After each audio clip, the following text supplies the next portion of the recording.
1914, there was a big battle. It was the Battle of Clontarf. And the King of Ireland at the time, his name was Brian Boru. And there was a big battle at Clontarf, and it was when the Irish drove the Vikings out of Ireland.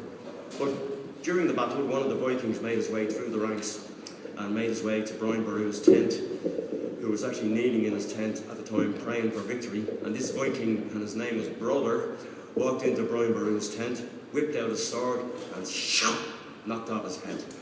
So anyway, another story of an American going to Ireland, the American experience in Ireland. Another American goes to Ireland, he goes to County Clare, and he walks into this shop, an antique shop, and he says, "How you doing? I'm looking for some antiques. You got anything for me?" And the fella says, "I've got just the thing for you. Right here I have the skull of Brian Boru. I have the certificate of authenticity, and would you believe, if you look at the very bottom here, it's signed by Brian Boru himself." So he buys the skull, of course. Then 15 years later, he goes back to the same shop, and he says to me, "How you doing? Looking for some antiques. You got anything for me?" He says, "I've got just the thing for you. I have here the skull of Brian Boru."